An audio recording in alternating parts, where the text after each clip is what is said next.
Bonjour tout le monde, j'espère que tout le monde va bien.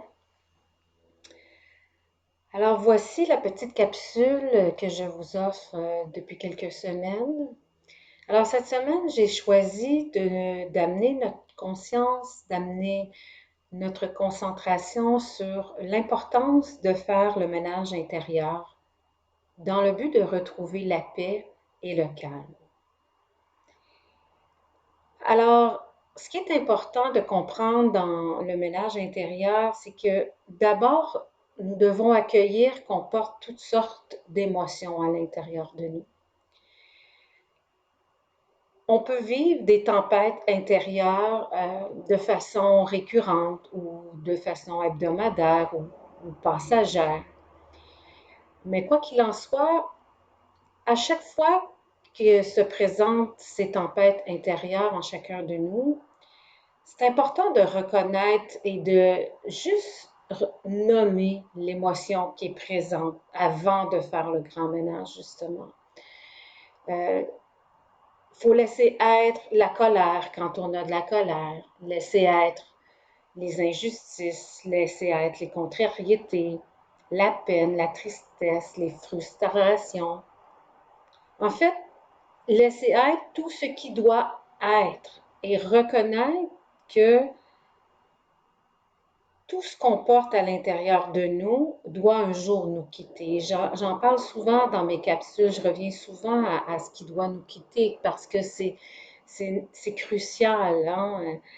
Euh, si on laisse accumuler toutes sortes de cochonneries à l'intérieur de nous, euh, d'abord ça va s'imprimer. Hein? Tout ce qu'on réprime s'imprime.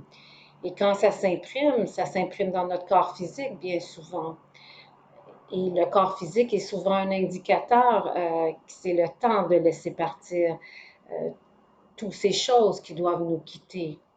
Et j'aimerais revenir sur l'importance de reconnaître que ça se peut à l'occasion qu'on porte la colère à l'intérieur de nous. Mais la majorité d'entre nous ne se laisse pas être dans cette colère. On nous a enseigné que c'était pas beau de se mettre en colère. Par contre, c'est important de le reconnaître quand la colère arrive, quand on vit des frustrations. Il y a une nuance entre avoir une colère saine, la nommer, la ressentir, la laisser être, et être colérique. Être colérique, ça devient malsain naturellement.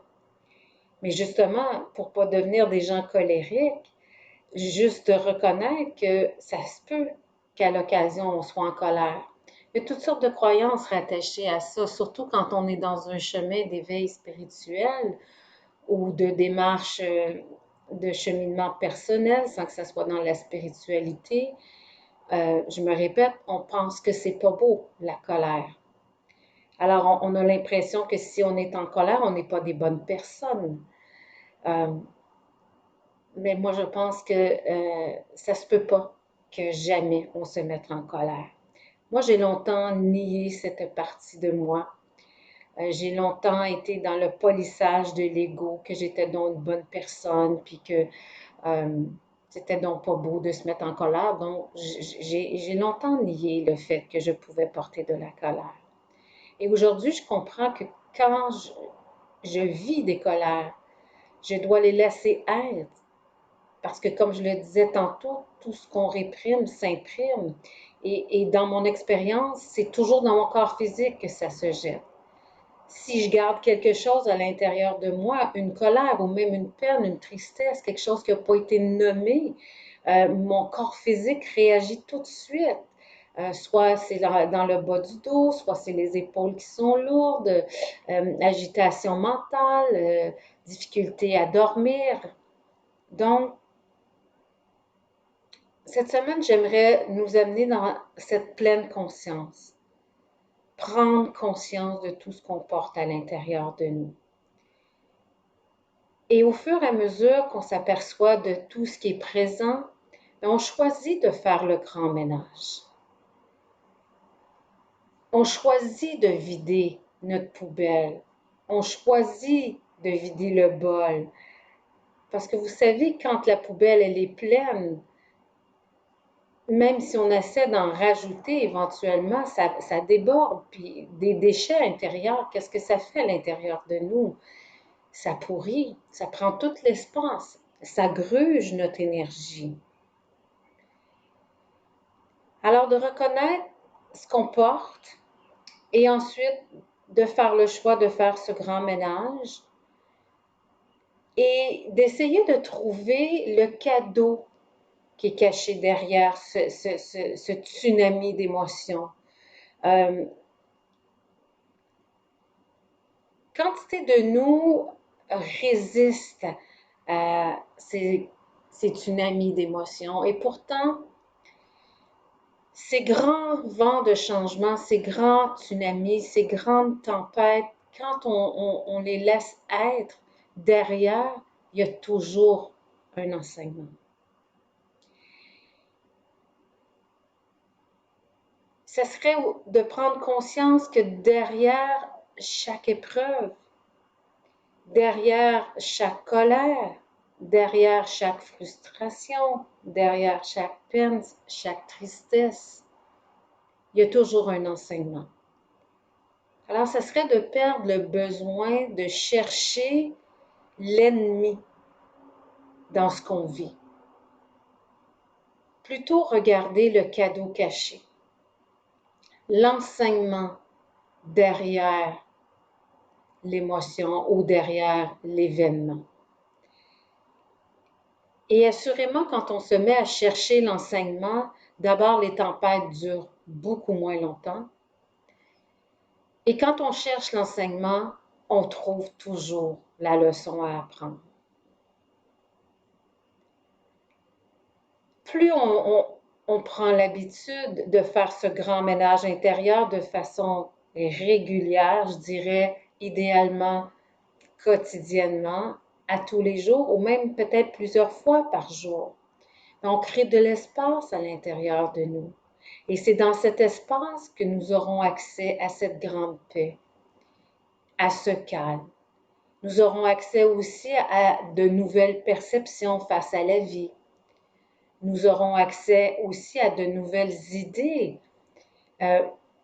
Mais si je reviens à la maison qui est pleine, qui est tout encombrée, la maison physique, parfois on ne se retrouve plus parce que c'est le chaos dans nos maisons. On a accumulé tellement de choses que on est toujours en train de chercher un crayon, un couteau, un ciseau, peu importe, parce que c'est le chaos dans la maison.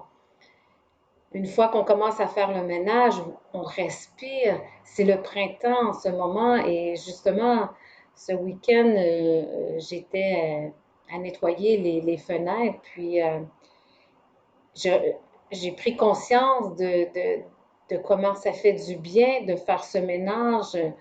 Une fois qu'on commence à nettoyer, bien sûr, au début, c'est moins beau, c'est bariolé, mais quand on a terminé de laver les vitres, wow, c'est extraordinaire, le soleil qui rentre à travers les vitres, cette lumière qui brille, ça fait vraiment du bien. Et c'est donc la même chose intérieurement. Faire ce ménage intérieur crée énormément d'espace pour faire jaillir, comme je le disais tantôt, des nouvelles perceptions, des nouvelles idées. Et inévitablement, ça nous fait retrouver cette paix, cette calme. Il y a comme un réconfort dans cet espace qu'on a créé à l'intérieur de nous. Donc, pour cette semaine, je vous invite à faire ce ménage intérieur. J'ai des petits trucs peut-être pour vous, en fait pour nous, hein. Je m'inclus toujours dans l'enseignement. Euh, un des trucs que j'adore mettre en pratique, c'est d'écrire en fin de compte tout ce que je veux qui me quitte.